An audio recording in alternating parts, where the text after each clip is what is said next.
800-932-4102. 800-932-4102. 800-932-4102. That's 800-932-4102.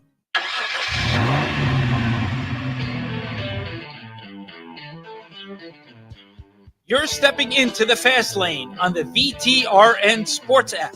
93.3 FM and 1320 AM Lynchburg, or by asking Alexa or Google Home, open VTRN Sports Lynchburg. Now, take the fast lane through the topics that matter across the Commonwealth. This is the Fast Lane with Ed Lane. So if I'm a Virginia Cavaliers fan, I would not be holding my breath right now because of Brian O'Connor and what the future holds for him.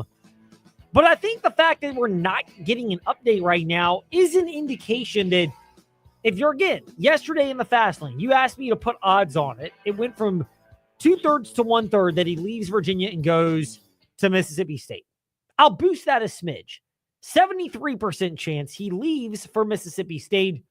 27% chance he sticks around in Charlottesville. And there are a couple part of the reasons why for this. Trey did a good job discussing it today on the morning warm-up, including a chat with Matt Atkins, the morning warm-up wherever you listen to podcasts, or a reminder to check it out live. Weekdays, 7 to 8 a.m., right here on the VTRN Sports app, and ask that smart speaker, open VTRN Sports. Because Brian O'Connor was asked earlier this week about Virginia missing the NCAA baseball tournament. Two-part answer. It's gained a lot of traction. Preston Willett, Virginia Cavalier reporter, was the first one to kind of bring this to light, but this gained a lot of traction.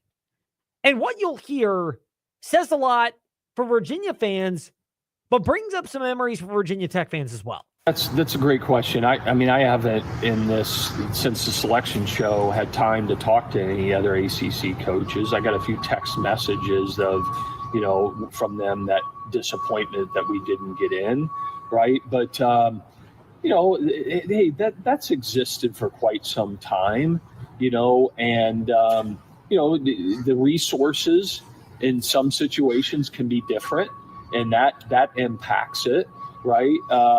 So that's part of it. The resources impact your ability to get in. And Jerry Ratcliffe reported this yesterday, and it was kind of a topic that was, I don't know if the right phrase is elaborated upon, but we'll elaborate on this. But Jerry Ratcliffe reported yesterday that scholarships have been a concern and the proper allocation of that. And look, Virginia's got a number of revenue generating sports. And with all due respect, as much as I love baseball, it's in that category as most sports are. But the concept of other support, which means outside financial interests, as well as geographic restrictions on midweek travel, which means, and I don't think this is bad playing Virginia schools, but adding some other schools that might be able to boost your overall profile have been a concern. And Ratcliffe went so far as to mention that he's been asking about this from Carla Williams for 3 years, which to me is a very easy fix.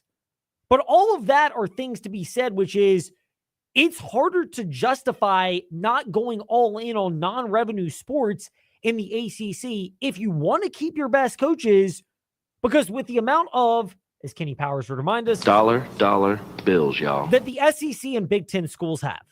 And the fact that, as you can see, based on the whole holdup of which college football playoff format we will have, and it's because of what the Big Ten and the SEC want, and they're trying to decide whether 8 conference games or 9 is better and how that impacts the model.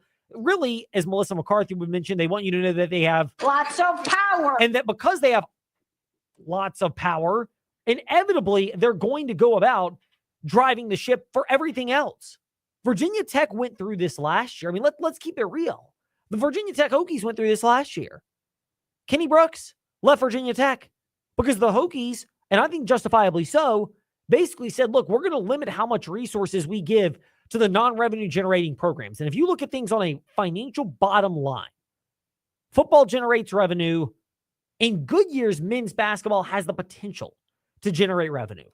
And as much as women's basketball has risen in popularity, and look, you don't find as many people that champion women's basketball and women's sports, in this day and age of media that you'll find here in the Fast Lane and on the VTR and sports platforms, considering we carry the women's Final Four and women's tournament, Virginia Tech women's basketball, as well as the Women's College World Series, among other sports. We carry it whenever we can reasonably fit it into our schedule, women's sports. But, I mean, look, they're not revenue generators. And ultimately, that's a big thing. And the SEC, they have so much dollar bills, y'all. And they're looking for more by making sure they flex on having lots of power. That they're going to go through with this even further, being able to offer more resources and support to other schools, because scholarships are more bound by what the NCAA and Title IX regulations have. But, quote, other support, end quote, let's be real here, it really is not. Because other support, said tongue-in-cheek with a little bit of a snarky tone, basically means that you have donors that are willing to step up and foot the bill in those type of areas. And Brian O'Connor elaborated that, we laugh about the SEC where it just means more, but in baseball, look at the College World Series last year, listen to it this year, because we'll have it all right here on the VTR and Sports app, but the numbers don't lie given the volume of teams there, and frankly, in other sports where the SEC really wants to win. That exists in every sport. And we're seeing that in college basketball now, the emergence of the SEC, right? And so certainly, when you see bids come out, when you see host sites come out, the fact that Georgia Tech didn't get one and things like that, I'm never going to criticize the committee. They got a very challenging job to do, right?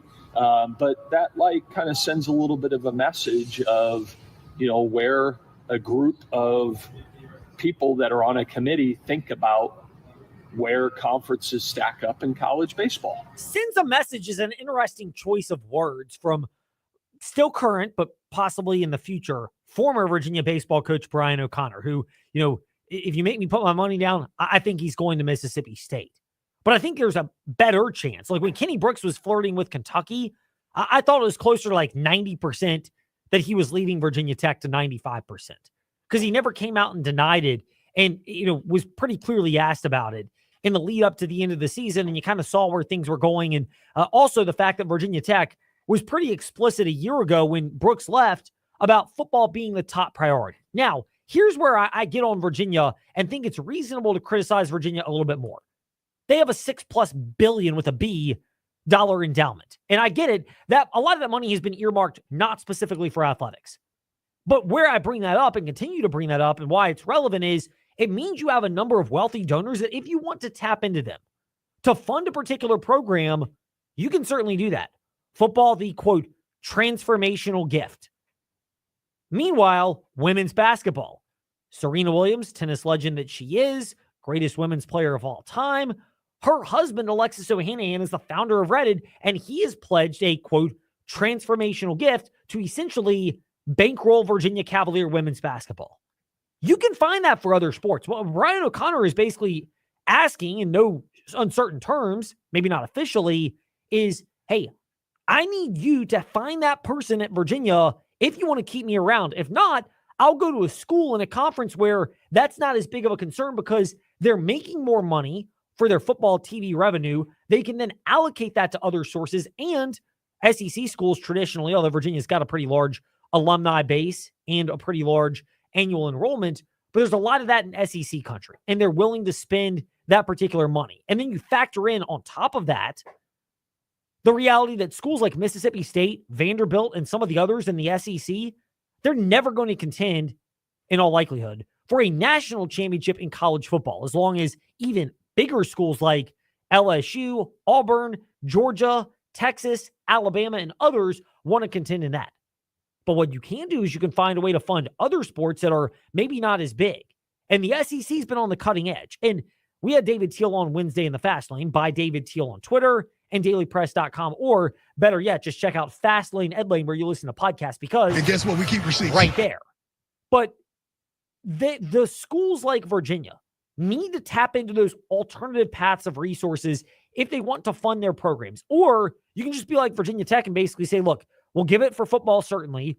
We'll find a way for men's basketball. Mike Young reportedly has more resources now than he's had in prior years, but there are going to be sports that suffer, and you're going to be able to maybe make some good changes, but you're going to have to be more developmental oriented. And for Virginia Tech, really even football and men's basketball, but the other programs historically have been developmental oriented. And I mean, we can laugh about it, but outside of bass fishing, they don't have a national championship. At Virginia, there's kind of the idea that it's a birthright in some sports.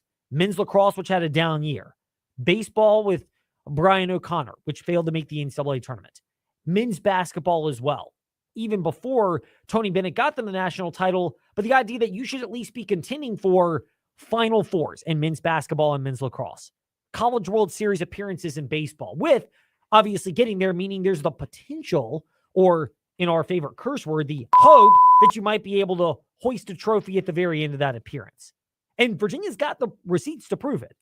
One men's basketball national title, a couple in the Lars Tiffany era in lacrosse, and one in baseball. And they've had other chances where you could have at least found a reasonable path. So I think, at this point for Virginia, the burden really shifts to Carla Williams, the athletic director. And again, I say more so than Whit Babcock. And as much as Virginia, they have struggled overall, Virginia has in recent years, and Virginia Tech, as much as they've struggled in recent years. The truth of the matter is, Virginia, there should be more expectations. They've got the resources. They have a larger amount of wealthy alumni. Virginia Tech's got more than you would think, but they're even more affiliated with Virginia across the board. And if you're the athletic director, part of your job is to tap into that. Part of your job is to go about finding those people and getting them to pony up the money. And to her credit, Carla Williams has gotten that going with football. They've invested this year. To her credit, I don't know how they found it, but they tapped into Alexis Ohanian for Coach Mox in women's basketball. And if the reports are true, 7 ACC schools that are paying at least $7 million per year for basketball rosters, with 2 of them, Carolina and Duke, trending toward the $10 million a year mark. But Virginia's in that camp. So Carla's doing that. But the job should have been done even sooner. And if you want to pick a gripe with her, I think it's the reality for her and, frankly, a lot of the ACC being delayed in wanting to take this step and embracing that and beating your chest and promoting what you really would like to see. Because we know the SEC and the Big 12 have more power than anybody else in college athletics. But Big 12 schools have done a great job with Brett Yormark of pushing themselves out there. And I don't think their top-end brands are as strong as the ACC. I'm not talking about results, but I'm talking about brands. Virginia, North Carolina, Virginia Tech, Louisville, Miami, Virginia, Miami, Florida State, and Clemson, obviously. And I'm not going to keep Notre Dame in this because in football, they're an independent, so whatever. But the rest of the ACC schools, they're stronger brands, and yet they have not done as sufficient a job doing this, which is where the ACC finds themselves in a very interesting spot. But it's where we get ready to discuss right now in the Fast Five at 5-ish, the fact that at least they are gaining some teeth, albeit not as much as the aforementioned Big 12.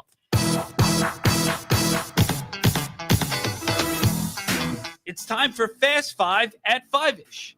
5-ish minutes on 5 relevant topics done around 5 p.m.-ish.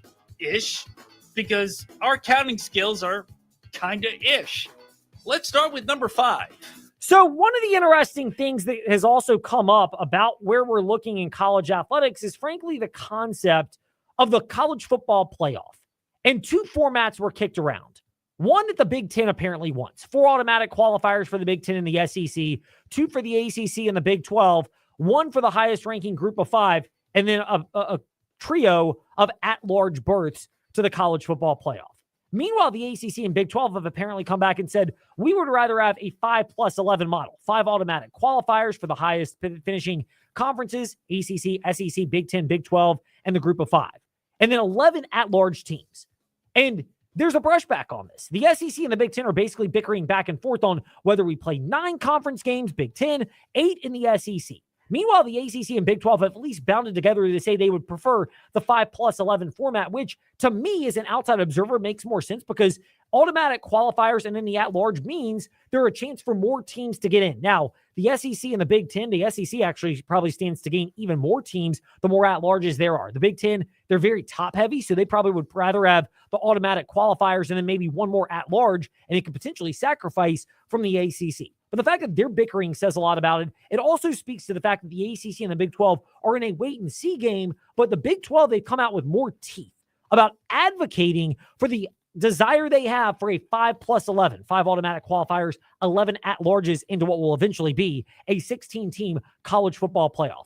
And that's part of the thing that's been lacking from the ACC and leads us into Number 4. that I think Brian O'Connor has a reasonable gripe about, as many in the ACC do as well. And that is one of the complaints I've heard regularly from the ACC football kickoffs in July and the ACC basketball tip-offs at various points of October the last couple of years.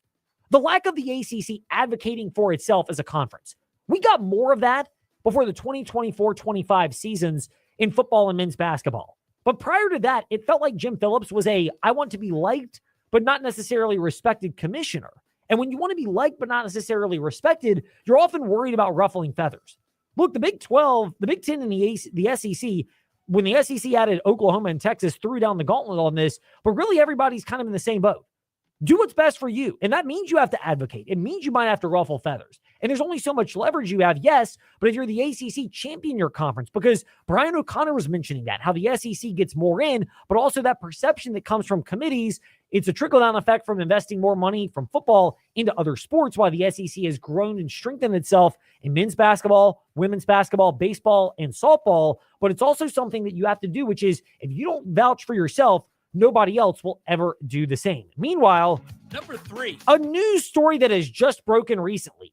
New Orleans Pelicans star Zion Williams has been accused of rape and domestic violence in a civil suit filed in Los Angeles Superior Court late yesterday by a woman who said that she dated him for almost 5 years, beginning when he was a freshman at Duke. Oh, imagine that. Players at Duke are not all saints. Who would have ever thought that? Sorry, TJ, but let's throw this out there when you're adding one and dones and the reason for that. Look, I will throw this out there. Zion Williamson, my knock on him has not been about this. The court case itself, let's let this play out and at least see if there are more women that come forward or where this goes and what information comes out. Because often, while there may be an official presumption of innocence or guilt or how a suit is settled or not, or if it's dismissed, that can lead more information. There's also the other part to this, which is my criticism of Zion has more been, I've never thought he cared about being a professional. To me, he's kind of the New Orleans version, the Duke version of Joel Embiid. A lot of money, tantalizing potential, teams wasting the money on potential rather than what the guy can do as a basketball player. That's my bigger issue with a guy like that. But ultimately, it is a concern that this lawsuit has come out about Zion Williamson from his time at Duke and into the NBA. But what that means, I would prefer to at least wait and see a little more time as more evidence unfolds. Number 2. According to Adam Schefter, the 49ers and Eagles are working on a trade that would send edge rusher Bryce Huff, who was in Philly last year, but his role was reduced, to San Fran for a mid-June pick. It would not become official until a couple of days from now after June 1st because of salary cap ramifications. I'll just say this as an Eagles fan, kudos to Howie Roseman for looking to get something and admitting that things did not go the way that he necessarily envisioned them going a little bit earlier. So that's one of the key takeaways from that. Meanwhile, Number 1. Prime Video got 800,000 viewers in the 18 to 49 demographic for the Coca-Cola 600, which beat all NASCAR races that have been on cable since at least 2022, despite the fact that the viewership dropped by about 250,000 from 3.1 to 2.7 million from Fox TV last year to Amazon Prime this year. We touched on this with Dalton Hopkins of FrontStretch.com yesterday, but I loved what NASCAR did with this particular demographic, with this segment.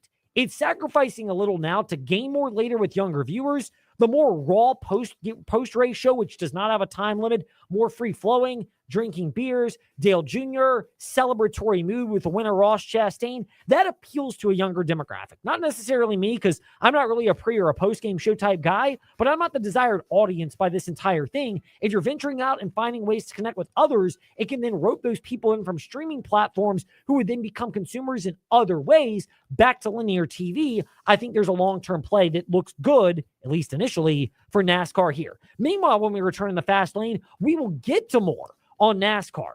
Parental involvement in sports. The over or under involvement of dads. We will touch on that when we return in the fast lane because there's a NASCAR angle to this, as we'll discuss next on the VTRN Sports app and ask that smart speaker, open VTRN Sports. Get more at the Used Car Superstore on the Sheeler Motor Mile, your premier used car dealer serving Southwest Virginia and surrounding areas for over 50 years. With more selection, more value, and more finance options. Plus, your trade is worth more. Get the best selection with more Hondas, more Hyundais, all your favorite makes and models. Over 900 used vehicles in stock now. That's way more than any other dealer in the area. Volume selling means volume pricing, and we've got the volume all in one location on the Motor Mile. The Used Car Superstore is your one stop for cars, trucks, vans, and SUVs. EVs. Many have miles in the teens, remaining factory warranties, and some are even local one-owner vehicles. Plus, Sheeler owns the finance company. Getting approved for credit is easy on the Motor Mile with financing options for every budget. We finance your future, not your past. You're a valued customer and not just a number on the Motor Mile. Get more with straightforward pricing and more inventory arriving daily. Over 900 vehicles on the lot ready to choose from. The used car superstore on the Sheeler Motor Mile. I-81 exit 118C in Christiansburg. Call 866-SHEELER1. Always open at Sheeler.com. Big Boys Guns can thankfully say we serve Central and Southwest Virginia as we've done for over a decade. We've learned some people know exactly what they want, while some prefer a helping hand. That's why our staff won't judge your knowledge. We're just excited to greet you and help you in finding that perfect firearm or accessory, because everyone is at a different stage of responsible gun ownership. Our advice is free, and we even have concealed carry classes. When you're ready for responsible gun ownership, come see us. Big Boys Guns on Route 460 in Blue Ridge. Welcome to the Villas at Oakwood. Our stunning community offers spacious, modern, wheelchair-accessible villas with top-of-the-line amenities. Enjoy views from the peaks of Otter from your patio home. Connect with neighbors at our exclusive clubhouse. Discover your dream home today. Experience the maintenance-free lifestyle that you deserve. Visit us behind the Bedford Memorial Hospital, online at thevillasatoakwood.com, or just contact Robin Lee Sage at 434-238-4477. Do you know what a cold climate heat pump is? They're a new generation of heat pumps from Tara Lee Mosley that provide substantially more heat than traditional heat pumps, even when it's 5 degrees outside. This means your electrical auxiliary heat runs less, saving you big time on your electric bill. And with the recent spikes in electric utility rates, that's crucial. Plus, these new heat pumps qualify you for a $2,000 federal tax credit. Contact Tara Lee Mosley for more info on the new cold climate heat pumps. Your home is more than just walls and windows. It's where life happens. And at Right Choice Construction, we get that. We're not just builders. We're fathers, mothers, neighbors, just like you. And every nail and every beam reflects our commitment to creating a place you're proud to live in. With Right Choice Construction, you're choosing a team that's been perfecting the art of building for years. So build with us, build with experience, build with quality, build with Right Choice. Head to lynchburg-hillcats.com to lock in your ticket for the Lynchburg Hillcats this season. Now here's VTR in Sports.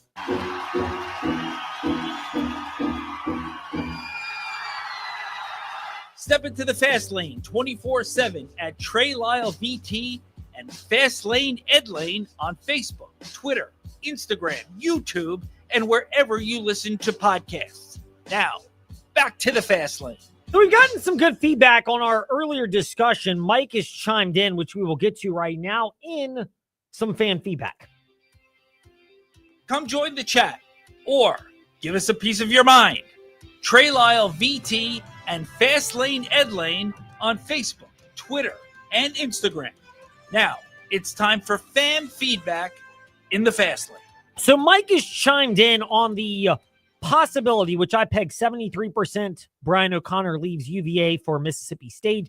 27% he sticks around. Better chance that he stays at Virginia than when Kenny Brooks was being courted by Kentucky. But, it could because and I allow for more leeway, that there's room that this is more of a Frank Beamer flirting at UNC or Justin Fuente flirting with Baylor, which at the time they were shots across the bow. That was the Chris Coleman, TechSideline.com article on the Fuente dalliance with Baylor a couple of years ago.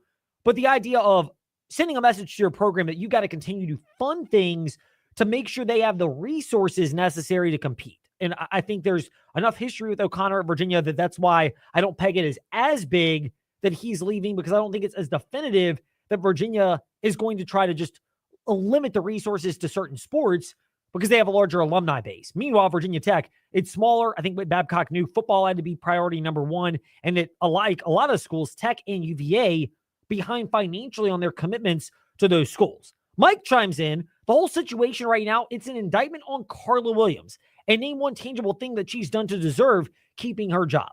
She did not keep her promises to fund baseball. Again, I can't speak to whether she promised that or not, so I'm not going to really go there one way or another on what Mike has to say.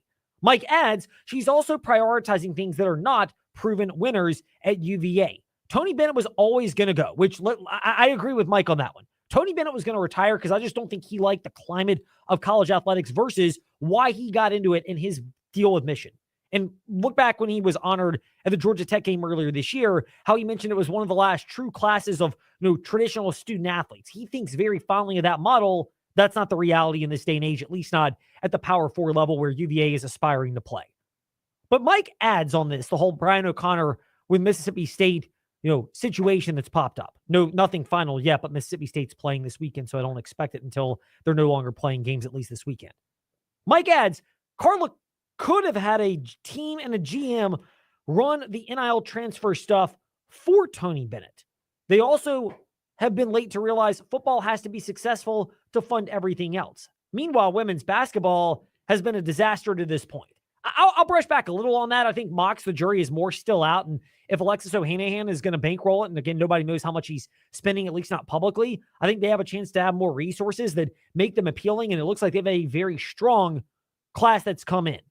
But for Virginia, those are concerns. And I'll throw this other one out there, but you should be able to tap in to funding for any program you want at a school like Virginia when you have the volume of wealthy donors that they have.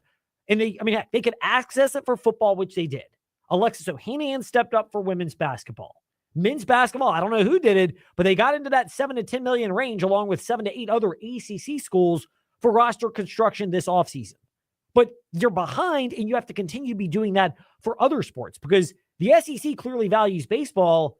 And so they're going to continue to pump the resources in to those sports, women's basketball, men's basketball, baseball, and football. In Virginia, right now, they're at least in the game with 3 of the 4, but baseball is behind. And for Virginia, I throw men's lacrosse as one in that category as well. It's not an SEC sport really, but it is a Big Ten sport that's worth monitoring. And you better have people that are willing to step up for Lars Tiffany because other schools will see what he's done winning 2 national championships. And I don't think, coming off a year where you missed the NCAA tournament is necessarily an easy year to poach because it's not like they could have had a compelling case to get in like Virginia baseball.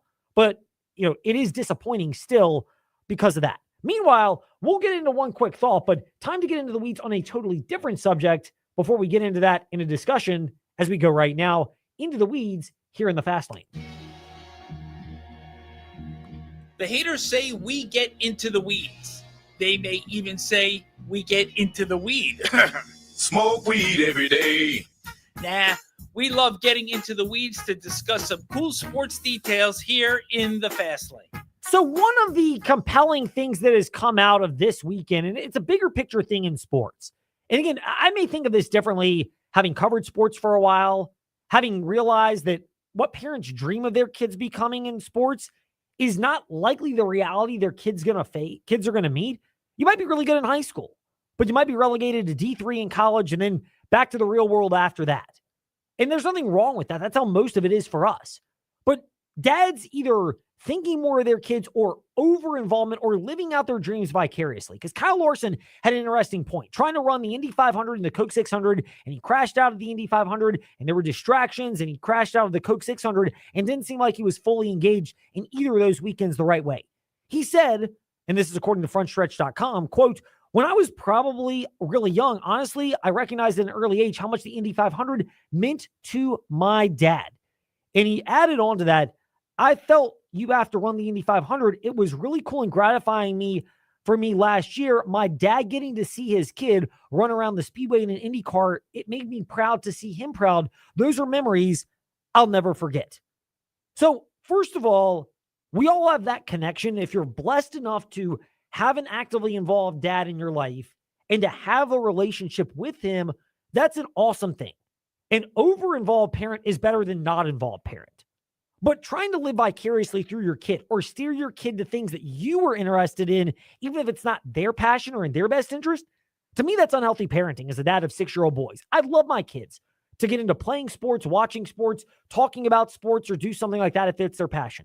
But if not, it doesn't matter to me. And if Kyle Larson's passion and skill is just overall motorsports, but it best meshes up with NASCAR, then I don't know if his dad's pressuring him or not. But Kyle Larson should not feel pressure to go down that road because his dad wants it when he is a championship contender regularly in NASCAR, and devoting his full attention to that sport right now is a bigger deal than trying to complete the double. Now, do I think Kyle Larson can overcome this and still win a NASCAR championship? Absolutely. I think he'll be fine long term. He's built up wins. He's already done that.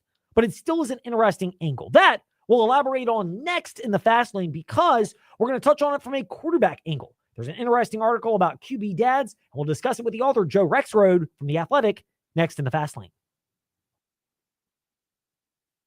Love your car? Then you're simply just driving the wrong one. At Terry Volkswagen, Terry Subaru, Terry Auto Outlet, and the Terry Clearance Center, we've got the perfect new or used car for you. We make your car buying experience easy. Need help with imperfect credit? No problem. Our team works hard to get you approved and back on the road. Because when you shop at Terry, you drive away happy. Visit us at any of our 4 locations or online at terryautogroup.com. Terry Auto Group.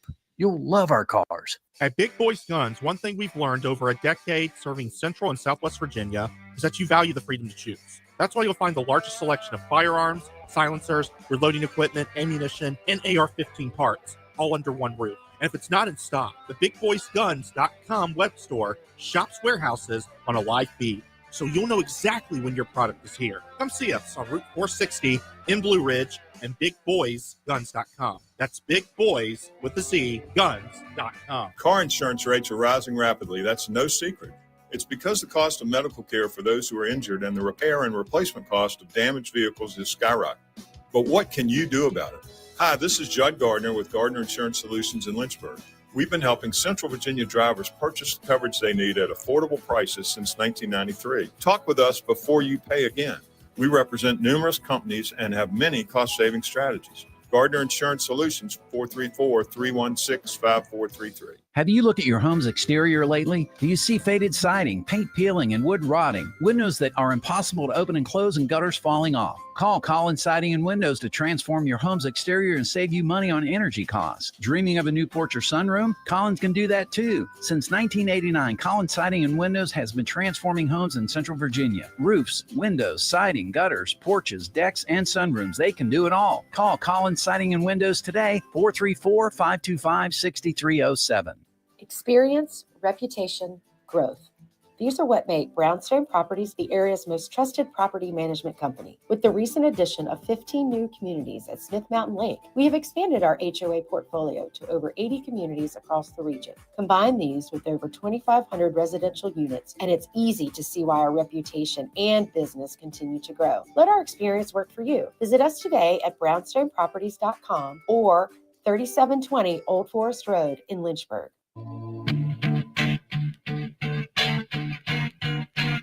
Step into the Fast Lane 24/7 at Trey Lyle VT and Fast Lane Ed Lane on Facebook, Twitter, Instagram, YouTube, and wherever you listen to podcasts. Now, back to the Fast Lane. We've said this often in the Fast Lane, and you can go back and check it out or just keep listening because we'll certainly say it again, that one of the beauties of this time of year, really now until college football media days in the second half of July, is a chance to go deeper into different stories and topics. And I've found it in our covering media, and having been in this for a couple of decades now in my late 30s, but having been in media, there are almost two angles to these type of, whether it's books or special stories on a sport like college football or pro football. One angle is release it during the season to capitalize on the momentum. I'm on the other end because we talk plenty of college and pro football and college sports regularly here in the Fast Lane in the morning warm-up, 7 to 8 a.m. on VTR and Sports, that we love getting these stories at this time of year. And we bring this up because one of our, I don't know if I'll call it personal crusades, but as a dad, 6-year-old boys, having covered high school sports for a couple of decades, college and professional sports as well, and having maybe a larger view than a lot of parents. I don't mean to sound snobby on that, but having had that view is, some parents have a more regular, normal idea of what they want their child to get out of sports. Others would go into the category of delusional. And that's where it's fascinating, because the article that has brought this back into our talking point here in the Fast Lane is one that I was reading on Thursday, May the 29th, and that's from theathletic.com. It's about QB dads. It's written by Joe Rexrode, who joins us now here in the Fast Lane. Joe, a pleasure to speak with you. We'll delve into your work on QB dads in just a moment, but first of all, you got Robbie and Rexrode, the show that you host on 104.5 The Game in Nashville, regular weekday show, and then you write for The Athletic as well. So from your perspective, you've seen this before. Are you more into the idea of feature pieces like your article at The Athletic on QB Dads coming out this time of year where we actually have a chance to go deeper into it, or coming out in the fall where people may capitalize on the momentum of football season, but then again, it may get lost in the shuffle? Yeah, I'm more with you on using this time of year to just take some more time on stuff and not have, I guess not, I shouldn't say not have, but have less of a chance that something is just going to bury whatever you're working on. I think that's the big thing, is so much competition for eyeballs, right? And so no, I really like this time of year. Even as a consumer of media, I look forward to some of the deeper dives, features, enterprise stories, investigative stories. Like my coworker Austin Meek did one at The Athletic this week on Lefty Rosenthal and the kid who he tried to bribe. He went to the University. I thought it was a fascinating story. And that's one of those stories that it was a really good read. I know it's clear that Austin worked hard on it. And in the middle of the season, I think you still see some of those. I mean, it's not just pure, game coverage and preview stuff, but it is, I think, easier to lose that stuff then. So yeah, I really like this time of year for some long form stuff that's maybe a little deeper and a little bit more interesting, frankly. Yeah, I mean, I find it fascinating. And then the other one is on QB Dads. In our coverage of this topic of under-involvement, which over-involvement beats no involvement as a parent. I will say that. But sometimes over-involvement is stunting your child. We call it snowflake or snowplow syndrome. Snowflake being your child can do no wrong, or snowplow syndrome, removing the obstacles for your child. Where did you start to maybe get an inkling of that as it relates to QB play, and it struck up the desire for you to write about this for theathletic.com with the article you've got, QB Dads? Yeah, well, there's a lot of facets to it for me. One is being a sports dad. I've got now I've got a junior in college boy, and then I've got a man, and then I've got a high school senior who just finished a high school football career. And so different sports with both of them. I have a daughter coming up, and she's played different sports. So I've seen a lot of it. And so there's that. But also, some of this was tied to just the recent, news. Really, like the Nico Iamaleava saga at Tennessee was definitely part of the impetus here. We had talked about this story in the fall, actually, but then when all that stuff happened, it was like, maybe the QB dad story is worth revisiting because you've got that. And even, again, like Shedeur Sanders, a different kind of deal, but I don't think his dad helped him, at least during the draft process. Now, is it a successful story? Yeah, overall, no question. But, then you also have the book that I wrote about a lot in the story from Donovan Dooley and Teddy Greenstein about quarterback dads, which it's a really worthwhile read. And Dooley, who is an individual quarterbacks coach, had basically just said, I need to write this book and break these people down. And so he categorized, I think it was 13 different types of problematic quarterback dads. And then there are 3 good types too. So, those people exist obviously, but I just thought it was kind of a timely topic. And yeah, I mean, I have a lot of my own feelings on this and have seen some just ridiculous stuff, frankly, from sports parents. Delusion is definitely part of it, but also just the inability to kind of let their kid just try to have fun and experience what sports should be for kids. So you've seen this from a couple of angles. First of all, I don't know if you can correct me if I'm wrong. You covered the Tennessee Titans for 104.5 The Game with Robbie and Rexrode, the show you have on that platform, the weekday show. But I don't know if the Titans were ever seriously going to consider Shedeur Sanders, but the potential to consider him, was that a juice not worth the squeeze situation with Shedeur Sanders that maybe fell in line with what you noticed as well at Tennessee with Nico Iamaleava and his dad, which is the dad being more fanboy than guidance figure? Yeah, that's a good question. I'm really not sure. Tennessee definitely did its due diligence on Shedeur Sanders, and I don't think they had the issues with him in the interviews that some teams did. But again, the fact that those things even existed, and look, some teams I think certainly were more concerned about Deion Sanders' presence moving forward than others. I never thought that was a huge thing. Yeah, obviously he's got a big public platform, so if he has a problem with your play calling or whatever, I mean, he'll probably pop off at his weekly press conference. But I feel like once players get into the NFL, that's stuff. I don't think parents are nearly as influential, even someone like Deion. But I just think, frankly, I just think the Titans think Cam Ward's a lot better player, and most people would agree with that. So that's one part of it. But also just the overall deal with Shedeur is I think he just went about the process the entirely wrong way, and it's just amazing to me that someone with Deion's connections, relationships, like would allow that, frankly, to allow that to happen, right? It's just like and I think maybe some of it is that Deion Sanders is probably one of the two best athletes I've ever seen in my lifetime, so it doesn't really matter what he did. I mean, he was a dominant player, but like the approach Shedeur took clearly turned off teams, and I think it was totally unnecessary. I think there are pretty simple, basic ways to go about the process that can help yourself. And so that's one of those things where it's almost like I don't know what the word exactly is, but it's almost like like a dad who's not paying attention, or just completely, and should be a huge asset for his son.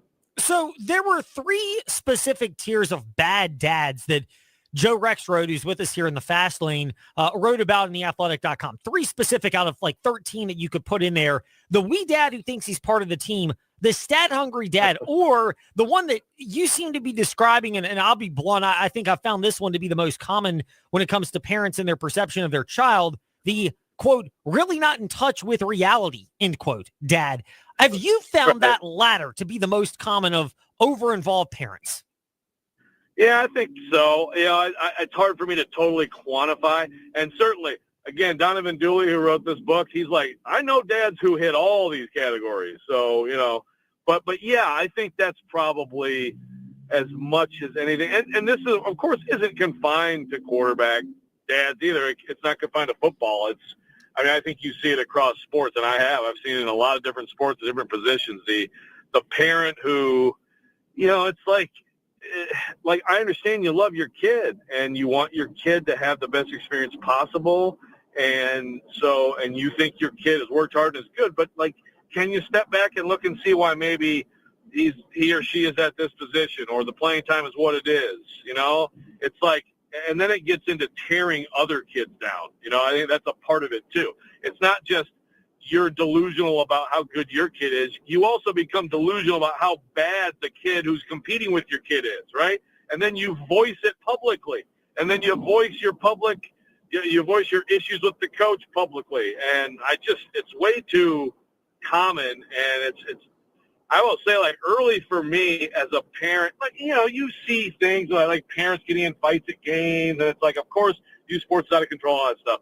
But like actually seeing it, especially as a young parent of young kids, it was shocking at times. And then you sort of become numb to it and just realize, like, there's just going to be a certain percentage of people who completely miss the point of why we're doing sports in the first place. So I'll go with another like 30,000-foot question for Joe Rexrode of theathletic.com, who's got the article up, dropped the other day. Quarterback dads give college football coaches nightmare like never before, but there happens to be some level of hope, and we beep out that 4-letter word, HOPE, because it's not a viable plan. There are a couple that we beep out. That's one of them. It's the dirtiest 4-letter words in sports, mind you.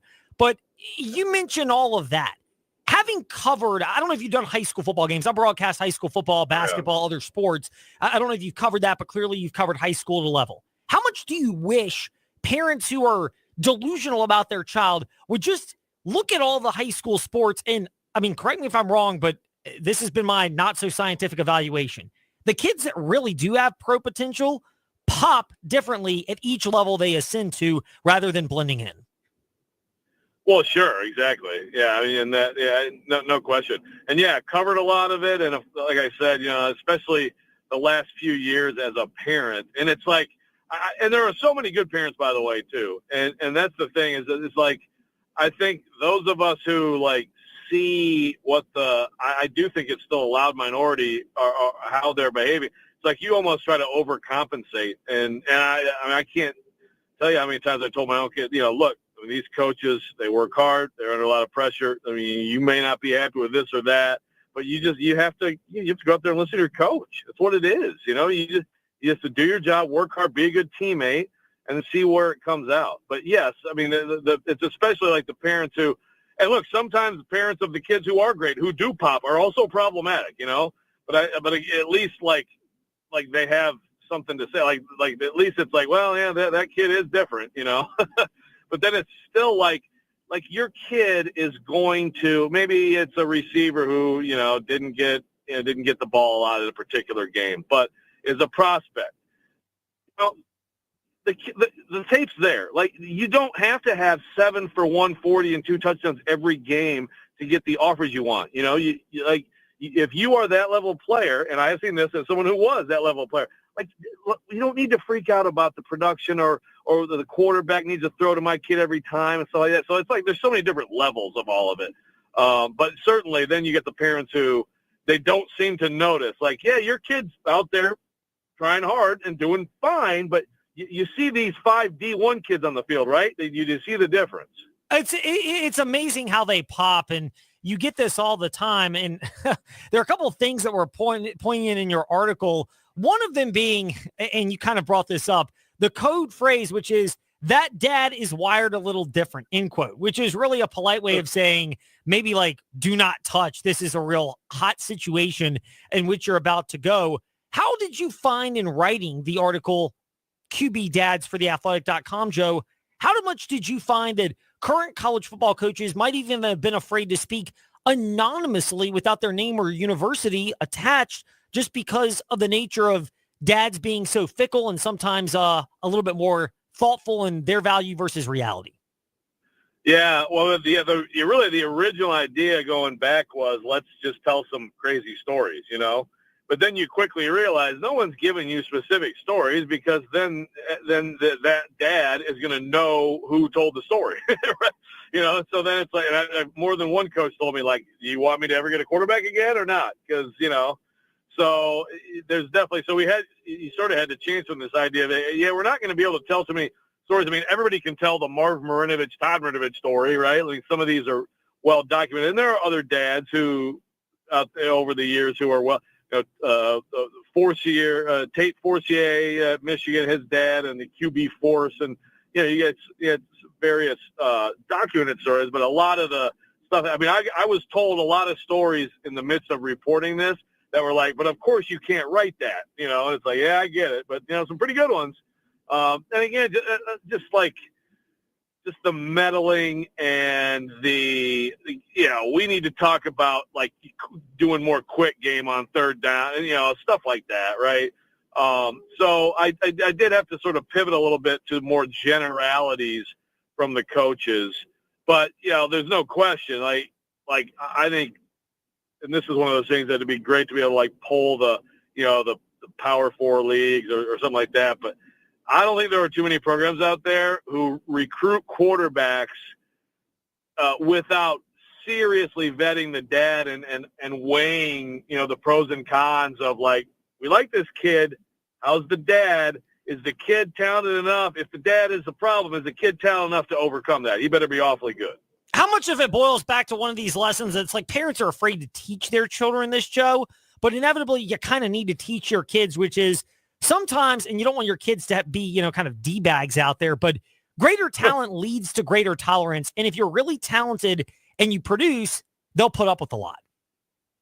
Yeah, I mean, there's no question. And look, I'll tell you that with Nico and Tennessee, and I think Nico and other staffs, there was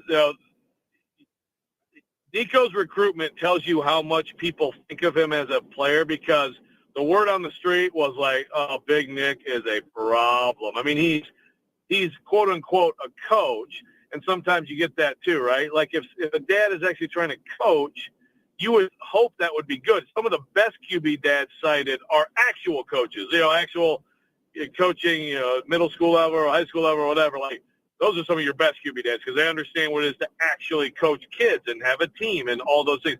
But when it's like quote-unquote coach, you kind of coach your kid, but you're just kind of wanting to be as hands-on as possible. Nick Iamaleava, way before all this stuff became a public story and, Nico left Tennessee, if you say all that stuff, there was a lot of like, boy, Nico better be awfully good. And there were some staffs out there who decided to back away because of him.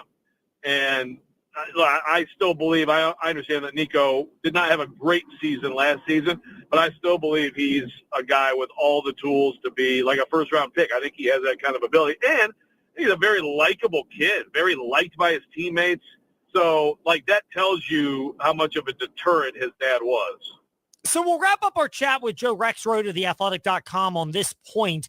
He's got the article up, QB Dads, and it's about how overbearing they can be in certain situations. The other quote that jumps out, and this kind of harkens back to what former Virginia men's basketball coach Tony Bennett said when he stepped away from coaching college hoops back in October because of the state of the game. He mentioned that some of it's just not healthy for the kids and everything that's around the kids. How much have you taken away from that, which is the quote that jumped out to me? It's not the kid, that's the people around him, end quote. And then fans will take it out on the kid because, hey, when you're getting paid this much, it's part of what happens. But the reality is it's often the people behind the kids, his family, and then I'll use in air quotes this, agents and advisors. Yeah, no question. And look, you also, the way things are now with the money flowing the way it is, you already are, I think, ratcheting up sort of the scrutiny of these kids into more of a professional feel. I've had this conversation with colleagues, growing up in the newspaper business and everything.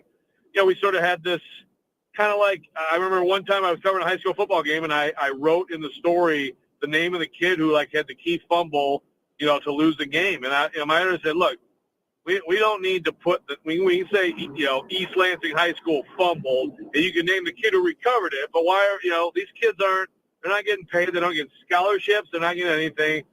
We don't need to identify the kids who screwed up. And I thought that's a fair point. So then you obviously have pros, and that's a totally different thing. And then the college football players are sort of in the middle, right? It's like, look, they are a lot of them, some of them, not a lot of them, some of them are on their way to pro careers. They're getting fantastic development toward that. They are getting scholarship, and the cost of higher education is ridiculous, but it's kind of an in-between area. And I feel like now it's more like, they're pros, So then and then also you have, like you said, this element of it and things that they may do or things that may happen that really have nothing to do with them. And I do think that Nico falls into this category too. I think he's a great example of, like Tennessee fans and that fan base can be awfully brutal online. It's probably not going to be good for Nico if he wants to peruse social media moving forward. He has a bad game at UCLA, but really this stuff to me was created by the people around him. Yeah, it's amazing that sometimes the parents around them are not really fixated on the bigger picture, which is maybe the best wealth and the health and well-being of their child outside of immediate financial gratification. Joe, thank you for your time today in the Fast Lane. We'll kind of wrap it up on the not so great from a PD standpoint, but great from our audience standpoint. That is, any other open-ended thoughts that would enlighten our listeners based on your knowledge and your work for the QB article you wrote at theathletic.com?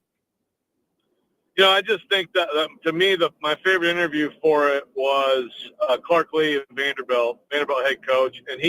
And first of all, it was great. He was a coach. He's like, I'll put my name on. Again, he's talking big picture, but I don't have it right in front of me. But I thought he had a great quote, which is, too many parents are focused on the results of their child and not the development of their child. And I think that's just such a great way to put it. And if people thought in terms of, again, what are sports doing for my child that are benefiting my child? I think there are a ton of benefits of team sports. If I wish every kid would play team sports. I think it's really good to prepare you for life. And it just, again, with the chase for scholarships, the chase for money, all that stuff, too many parents are just hung up on, we need to do this, you need to do this, we need to get this outcome. And it's just that to me ruins sports. And so at least I'm so glad that they wrote this book and that there's discussion about it.